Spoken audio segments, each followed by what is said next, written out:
And okay, we're good. We're recording. If you want anything you want adjusted, just give a pause and just say, all right, let's do that again or something. Again, I'm not worried about it. It should be organic, should be good. Got it. I've just got to switch to, okay, I've got the ability to move the slides. When you want to see the next slide, just say, and next we're going to look at, or next we're going to talk about. That way it's kind of my cue to fast forward it. All right. Okay. Yep. Yeah. You are going to not hear me and just give a 2-second pause as soon as I'm done talking, and then you're good to go. All right. Okay. So ready when you are.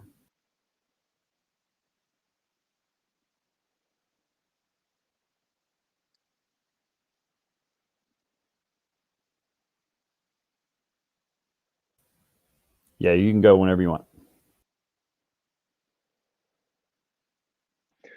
Okay. Well, hey, thanks to everyone for joining us today and for joining me, and I appreciate your time and always awesome to have the opportunity to kind of share and talk through a little bit of the things that I've learned over the years and working with some awesome athletes that's from backstroke. Big thank you to the CSCAA for having me here, Greg and Matt and the rest of the staff. I appreciate you all providing this opportunity for everybody in such an unusual year and not as good as all of us getting together and being able to kind of share ideas, but what a neat kind of platform, what a neat venue for us to do this. So again, going to do my best to kind of just give you a little bit of insight into our program, things that I think that have allowed us to have success with this stroke. And I also just kind of want to highlight some of the athletes that I've been fortunate to work with and the things that I've learned from them. I mean, I think that, as coaches, we do shift towards some strokes more so than others. And some of that's just largely based on the athletes that we work with. And I've been really fortunate to work with some really special ones. There were two that I'll highlight during my time at Cal. I was there for 6 seasons working underneath Dave Durden. And then there's 3 in my last 3 seasons here in Wisconsin that I've had the opportunity to work with. So with that being said, let's go ahead and start the presentation. And we'll get it going from there. So backstroke training. Again, the stroke that I guess that over the years that I've kind of started to learn more and more about, and one that is one that's probably the one I feel most comfortable working with. I think that just kind of before we get into stroke, I wanted to give a little bit of background into the way that we pattern out our week, and just some examples of training. And I know that there are so many different ways for coaches and for athletes and for programs to move through a week. There's a million different permutations of training sets that people can do, but I just want to share a little bit of that and kind of talk through a little bit of what we've been working through this spring, because obviously there's a lot that has to do with the success that we've had with that. I would say that a lot of what we've done here at Wisconsin is very similar in terms of the flow that I experienced during my time at Cal, and that the way Dave had things set up. And we've taken a lot of that here. Just looking at our week, again, a lot of people have a lot of different schedules. This was the one that kind of works for us and that I've really enjoyed. Really simply, we follow a pattern of kind of double, single, double, single, double, single flow. We're typically looking at 9 water sessions. At the bottom there, we are lifting 3 times a week and doing dry land twice a week. And depending on where we are in the season, we'll do dry land on Saturday morning. I would say that kind of there's 3 kind of go fast days in our program, right? Days that we really get up and go for. And that's Tuesday, and that's Thursday, and that's Saturday. Tuesday and Thursday, we swim in the morning. We swim from 8 to 11, which is a little bit different. Let's go back to that. Let's go back to that last slide. But Tuesday, Thursday, we swim from 8 to 11 in the morning. Just a 3-hour block of time. And we bring them in. We can get in a really good rip roar and loud session, and then they're done for the rest of the day. And so we kind of set things through up. So our Monday schedule, our Monday morning, our Monday afternoon, it sets up our Tuesday morning, our Wednesday morning, our Wednesday afternoon, sets up our Thursday morning, and likewise on Friday and Saturday. One of the things I do want to talk about, and one of the things I will highlight is that we do use a lot of resistance in our program, whether it's drag socks, whether it's stretch cords, whether it's parachutes. And I've got a little bit of video that I'll share here in a little bit of some of our backstrokers swimming with resistance. But it's something that's incredibly important to us. We have some awesome parachutes that we have. I believe that they're made in China, really comfortable around the waist, provides really consistent resistance. And we use those, I would say, as you can see on that sheet, as you can see on this weekly flow, gosh, we use those probably 3 or 4 times a week. I like resistance not only to set up speed and endurance, but also do a lot of technique work. And we'll see that. I think it's a great way for athletes to slow things down. They can work on their stroke. They can kind of feel their efficiencies. Where are they moving, losing water? Where are they slipping? Where are they sinking at? And so it's a vital part of what we do. But again, that hopefully this just gives a little bit of a snapshot of what we do during the week. And again, we're targeting kind of our Tuesday, Thursday, and Saturday type days. So then looking at the next slide, this is just some example of kind of a little bit of the way that I like to pattern out a little bit of what we do. And this, we just got done NCAA's, back in March. And as I was sitting down with our staff and we were looking at just kind of the next, however many weeks, 10, 12 weeks there is prior to Olympic trials, knowing that we want to be really good on Tuesday, Thursday, Saturday, we just started throwing ideas down of things that we wanted to accomplish on those days. That first column is obviously the week of, so it starts back in March, again, really soon after NCAA's. And then just kind of going day by day. So that first Tuesday, just kind of a big kick set. That next Thursday, kind of the classic Dennis Cottrell 16, 12, 8 in sets of 50s at pace. And then Saturday morning, finishing up with a little of aerobic freestyle and stroke. I am a planner. I like to know what we're doing. Sometimes we'll come in, we do a little bit of workout on a dry erase board. We also do a workout on a sheet of paper. And this has changed. This changes a little bit, but this is just a way for me to kind of organize my thoughts as we move through this period and as we start to really fine tune our athletes. We'll do this for the college season as well. And I like to kind of see, okay, here we went some broken swims on this day. We're going to be doing some best average on this day. We're just going to be doing, 3 standalone, just go fast efforts on this day. So, I'll let you know in a couple of weeks if this works, kind of after Omaha. But just wanted to make sure that we are covering all the bases, and for our athletes that we feel like can impact our national team this summer. This is just a way for me to organize my thoughts and put us in a position to potentially do that. This next slide, just an example. Everyone loves training sets, and again, they're not the be all end all, but training sets to me is just we can get creative with it. I like to borrow. I always enjoy listening and reading about what other coaches are doing. I think for me, some of the biggest influences on my career, I would say probably from an energy perspective, John Urbanchek, obviously Dave Durden, working with Dave at Cal was 6 great seasons. And, in terms of running a collegiate program and working with a team, you'd be hard pressed to find someone better at doing that. And so a lot of our pattern, a lot of the way that we kind of think about setting up stroke and speed is come from my time working with Dave, and how good he is at doing that. Just a little bit of front end speed here work, and we're kind of doing this a little bit on Tuesday. So, beginning of the week, a little bit more speed, a little bit more pop. That first example there, I put down Mel Marshall inspired 50s, and I was listening to a podcast, and Mel Marshall, Adam Peaty's coach, was talking about a series of 50s that she does with him, or she did with him prior to Rio.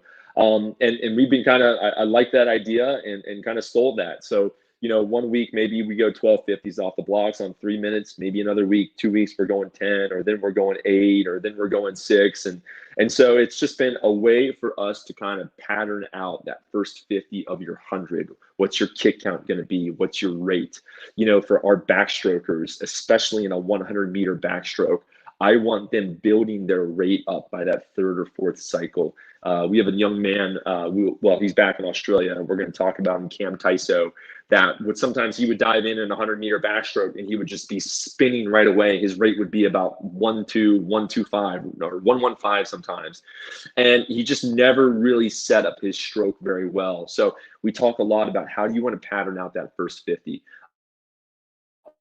And then how are you going to put your feet on the wall? We've been tracking that, and we've been hopefully, showing athletes some of their improvement. That second example, the one below it, is just a little bit more kind of broken. A 50 off OTB is off the blocks in our terminology. Opener on a minute 30. Kind of really let that set. Kind of let the lactate kind of spike a little bit there, and then trying to go 450s push on 50 seconds, tightening that up. The one on the far right, in a little bit of a smaller font, is a way that we use resistance to kind of set up a little bit of our speed. And we did this a lot this past year. I liked the way it worked. So, for instance, we might have an athlete on a stretch cord, right? Okay, hop in, green cord, boom. We're going to push off the wall. We're going to go 6 cycles, and we'll go 100 kick count, 100 stroke count. So for an athlete like Phoebe Bacon, she'll dive in, she'll go 9 kicks, 12 hand hits, come back to the wall. Let's go 9 kicks, 14 hand hits, come back to the wall. 9 kicks, 16 hand hits, 8 cycles, come back to the wall. Drop the belt. We're going to go a 50 off the blocks as fast as you can. We'll cruise a 50, and then we'll push a 50. And then we'll swim off, 300 or 400 in between that. So I really like, I think you can do it for all strokes, but if you ever see me at a meet working with some of our backstrokers prior to their races, I've usually got a stretch cord, they're on the harness, and I like the way that it gets them to set their posture. They're really setting their hands, they're feeling strength in their stroke, and we're asking them to then drop that and swim fast off of that. That last piece is, again, just a little bit more kind of broken. They're going to be going like a 75 off the block maybe, and this is meters, a 25 easy, and then a 50 push, but obviously really easy to do this short course yards and change that as well. So again, this is a little bit more of what our Tuesday work looks like. Back end, so a little bit more Thursday, a little bit more of a meatier kind of, what some people might call just general pace or threshold. That first example, just really simple, right? 3 broken 300s with 2 to 300 swim off, and we'll track that.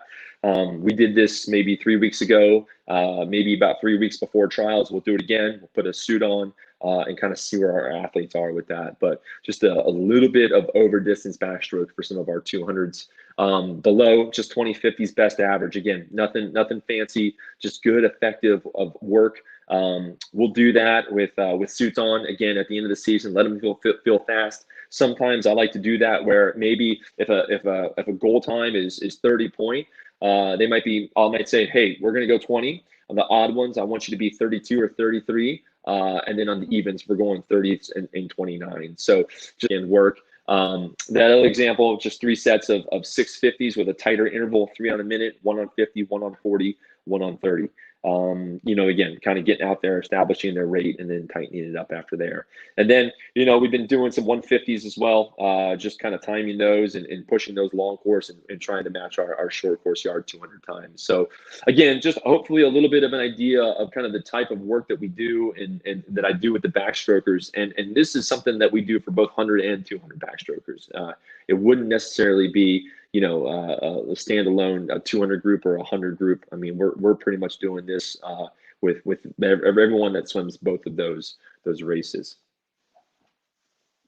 I talked about next slide. I talked about just at the beginning, just as I was thinking about this presentation, I think the way that I have gotten more comfortable with backstroke is just the athletes that I've been fortunate to work with. And again, I use fortunate because, again, it's not like we didn't make these kids, they come from great backgrounds. They come from great club coaches. They were really well coached before I got to work with them, whether it was in Berkeley or here in Madison. And I've always considered myself just fortunate to be able to help them progress in their next career.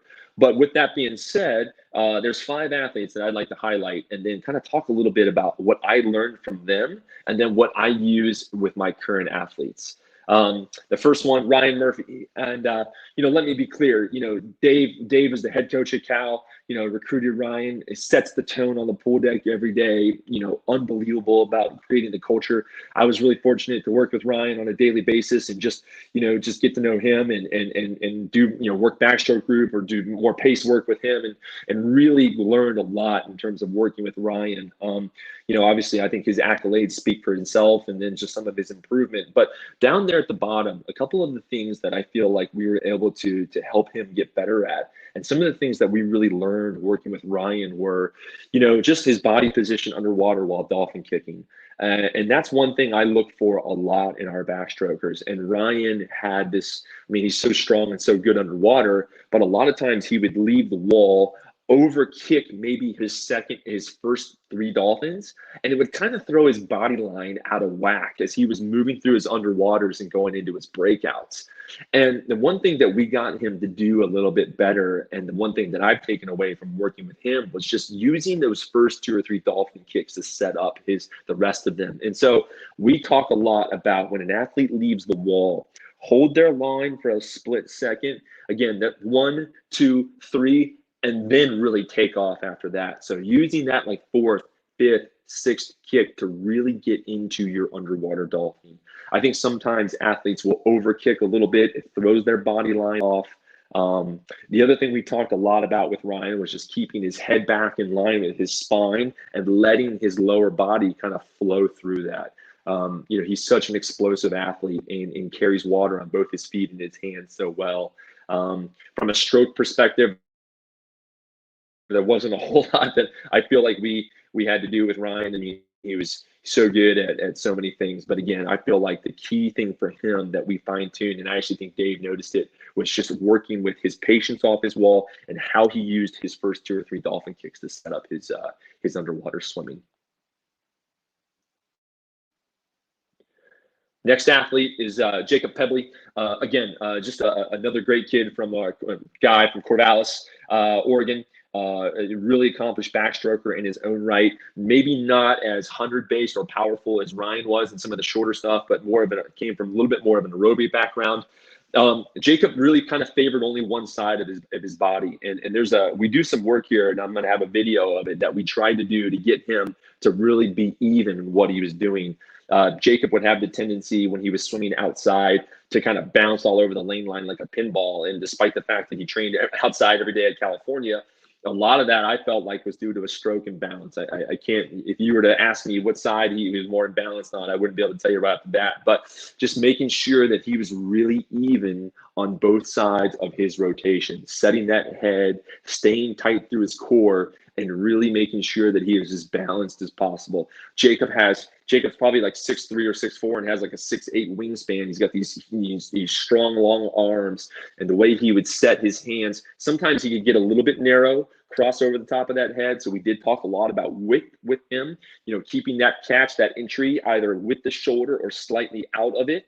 But again, just staying really nice and balanced. And when it comes to backstroke, and I think with freestyle as well, I don't coach a lot of hip rotation. I don't want the hips. We're not kind of doing that with the hips. I think the hips rotate a little bit. Now the shoulders are really rotating, right? The shoulders are moving a lot, but I want those hips to kind of stay nice and still and have quick rotation on either side.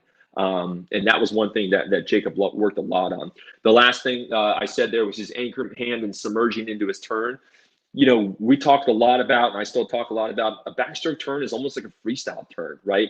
They go into that last stroke, they anchor that hand, turn that head down, get into your wall. In a lot of ways, think of that backstroke turn as a freestyle turn. And we used to do a drill called the 12 kick backstroke turn. An athlete swing backstroke into the wall, they get their head under the flags, they kind of pause, one arm out, one arm up, and it's like, hey, get 12 kicks in. And then they're very deliberate. They only get one cycle of stroke into that turn.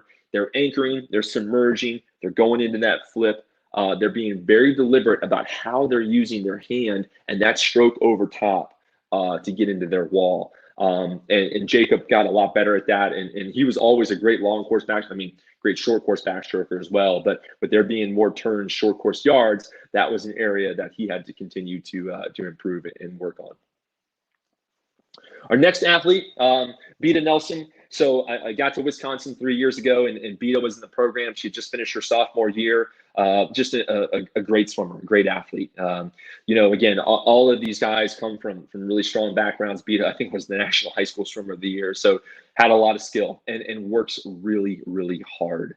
A former American record holder that's since been broken. And I took a lot of what I worked with Ryan and applied it to Beta. Now, Beta is a little bit flatter in her stroke, and I'm going to show a video here after this that kind of works on a little bit of what we talk about. Her shoulders can tend to flatten out, right? And so her catch gets really shallow. But we did work a lot on Beta's underwaters, and she was already a world-class underwater kicker. She's got long, skinny feet and really flexible ankles, and that woman can kick underwater. But very similarly to what I talked about with Ryan, with Beta, we talked about holding that line, setting up her dolphins first 2 or 3, and then really working her kicks. The other thing with underwater kicking that we talked a lot about was finishing those last 2 or 3 up kicks. If you watch some athletes underwater when they're kicking dolphin, those last couple of kicks, it's almost like they just kick back up to horizontal. They're not flexing those feet up at the very end. And with as flexible as Beta was through her ankles and as long a feet as she has, we really talked about flex those feet up and work that up kick on your backstroke. I think a lot of the focus maybe is on the down kick, right? You see a lot of the people flexing their feet down.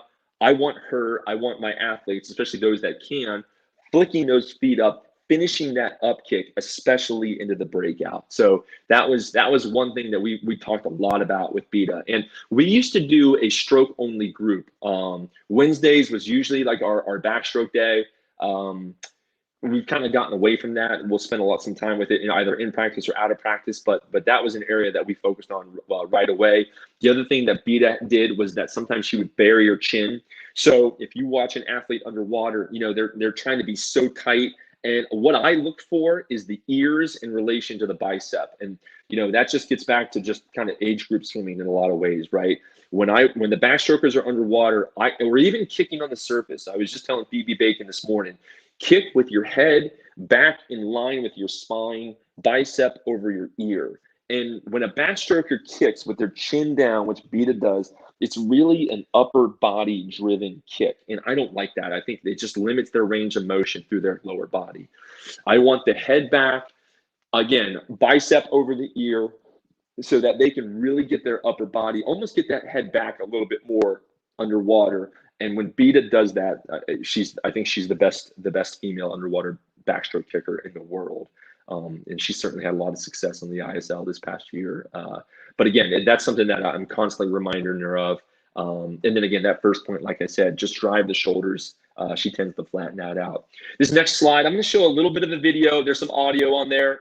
So Matt, hold on one second. But so don't mind me talking. But just to give some background, this is us working with Beta to get her to drive her shoulders a little bit more. She's got a parachute on. She's got fins on, I believe a pool buoy, and she's got paddles.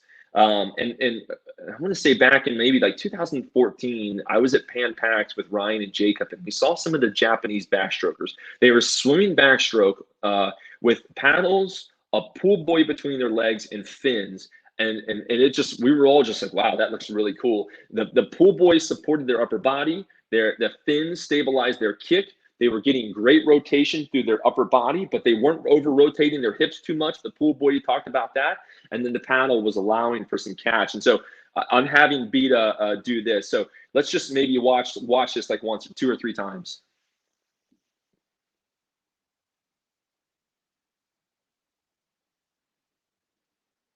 You can see the parachute behind her, and I'm really trying to get her to drive her shoulder to the chin, shoulder to chin. So, and the way I think about resistance and why I like to use resistance to me is like, it's almost like you have a string that maybe is a little bit loose, and a resistance is like taking the end of the string and pulling it taut. And that's how I think about training with resistance for backstroke. I think probably all strokes, but that's how we use it here. Let's go one more time. Again, when she gets tired, she doesn't drive her shoulders as much. And so just trying to get her to feel that with a little bit of resistance, but also not making sure she's not sinking by giving her some other gear.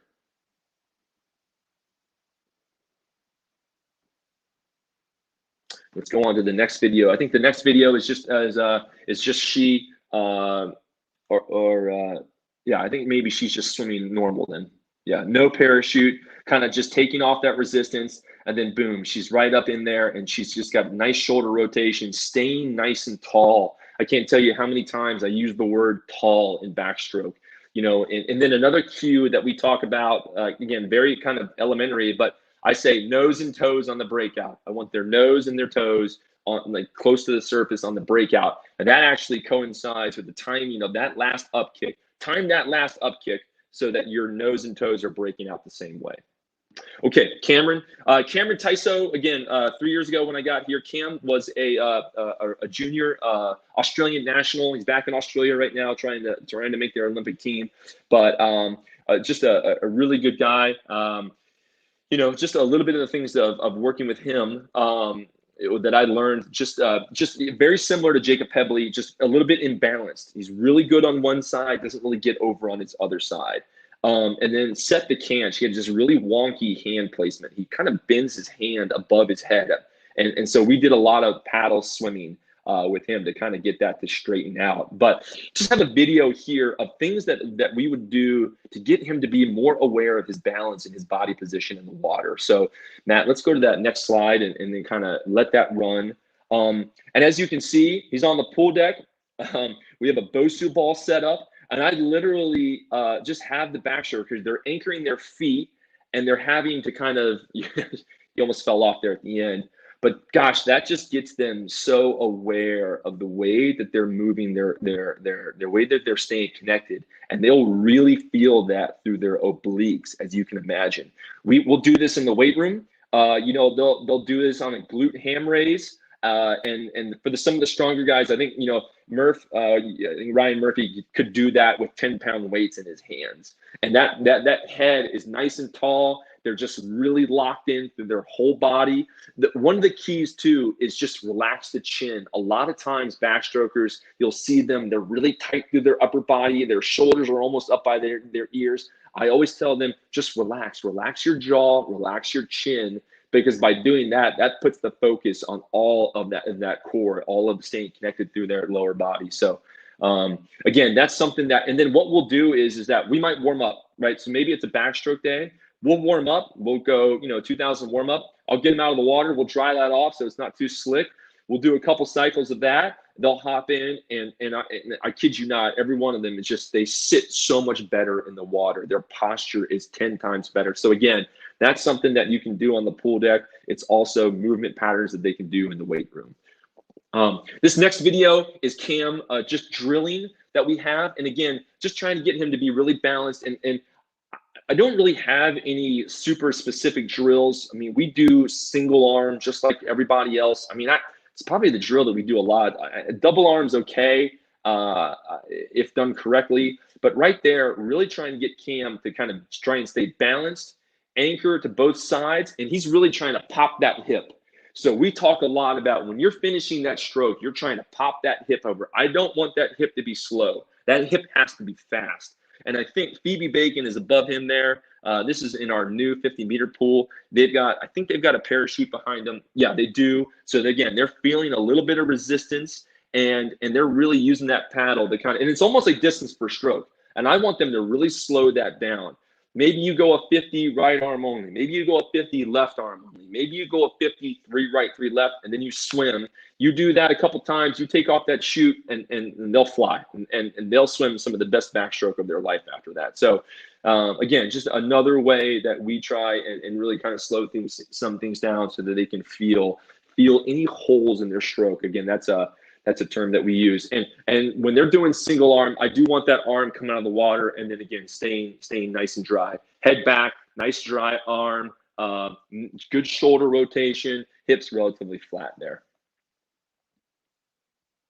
Last athlete, Phoebe Bacon, again, just someone who just finished her freshman year, is finishing, I should say, her freshman year here at Wisconsin. Again, just came in, comes from a great club program in INCAP and Tim Kelly, very accomplished, but and strong. and still just a lot of things to work on. And down there at the bottom, like I said, some of the keys that we learned working with her was, again, don't rush your first kick, stay patient off your wall. Again, she's, you know, her first instinct is usually to attack and to overwork some things. So, you know, she does get a great push off the wall. And so we try and hold that and then work the kicks in. And we'll even use verbal cues. Hey, I don't want your first kick to start until after you've gone past that first line, or whatever, you know, the long course line or the short course line, you know, if we're going one way or the other. So hold that line, then work your kicks in. And then that last point I put down there was keep width in your catch. She does tend to cross over a lot. So if I'm talking to her about anything, it's, hey, keep width in your catch. I want that hand entering. I almost want it entering a little bit wider than the shoulder, because we're trying to drive right into that catch right away, get through, and then boom, release and come back up. So, you know, not really trying to overthink too much what we're doing underwater there. And making sure that she's staying nice and tall, and then going into her walls really well. So let's just go. I have a video there. She's doing the same drill that Cam was doing. This is back in the fall. She's gotten a lot better at it, but just kind of having her lay back. Really, she's moving her head a little bit too much there. But I don't know if that's an intentional pause or not, but Matt, maybe pause it maybe midway through the stroke where she's on the oblique side, or she's kind of, maybe go back just a little bit, or let it run. Go back a little bit more. Yeah, I mean, right there, if an athlete can feel that in space, they'll be able to hold that in the water. We put a towel on there so that their feet aren't getting beat up on the bleacher. And then that Bosu ball, that's an unstable environment. So they're really having to kind of move around on that, and they have to really feel that. But we do that, 2 or 3 times a week. They do it in the weight room. Probably don't do it enough. And actually, if I was braver, I would have them do that on the pool deck at a meet to kind of set things up. Because again, I think when I watch them in the water after doing stuff like this, they always look better. Let's go one more. Let's go to the next video, Matt. This is just them, Cam, Vita, and Phoebe swimming backstroke in our dive well. They've got parachutes on. They've got fins on. Again, just kind of trying to tie everything together, right? We're looking for length, breakouts, keeping that head back, trying to combine all of those elements that we talked a lot about. So, and then again, using parachutes on it. And you know, at the end of a set, I might throw them in there. Sometimes we train with tempo trainers, sometimes we don't. I think the one thing about training with a tempo trainer is that they usually maybe get really wrapped up in tempo. And so we might do some stuff with tempo trainers, but I also want them to be able to swim without it, because, you know, they can't race with tempo trainers, right? You're not, you don't have that when you race. And so again, you can see Phoebe is the one closest to us. Her head's up a little bit high there, but, you know, if you look back, she's got nice fluid underwater kicks, you know, and we're trying to, you know, get her to work that up kick as well. That next video is fine.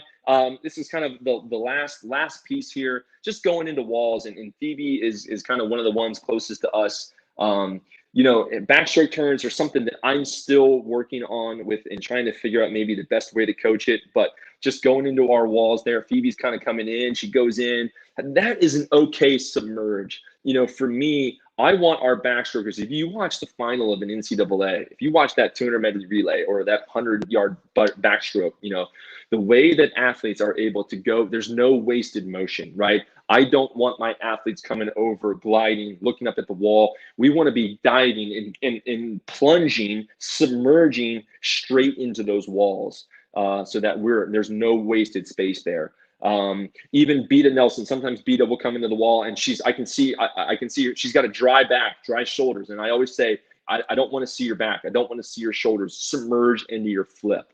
So we're just constantly kind of, you know, trying to get them to submerge into that. And again, that 12 kick turn that I was talking about a little bit earlier, we do a lot of that. So, so constant work in progress with our backstrokers. That's all I've got today in terms of just what I wanted to share and go over. Again, I would say that, again, just a little bit of our weekly setup, you know, the way that we kind of pattern things out, and gosh, that like I said, there's a million different ways to do that, but that works for us. Just talking a lot about just our underwater, our lines, patience, working your up kick, head back on the breakout, width on the catch. And if this presentation is anything, it's probably a plug for using parachutes and swimming with resistance, because we do it all the time. And I think it's really helped our backstroke rates. It's really helped them feel and stay nice and tall in what they're doing. So I appreciate everyone's time today. Thank you for taking time out of your week to join us and to join me. And I hope that there was one or two things in there that you can take away to kind of help your group. If you have any questions, please feel free to shoot me an email. I'm always happy to talk shop. And I wish everyone good luck, best of luck with everything, and please don't hesitate to say hi on the pool deck. Thanks a lot.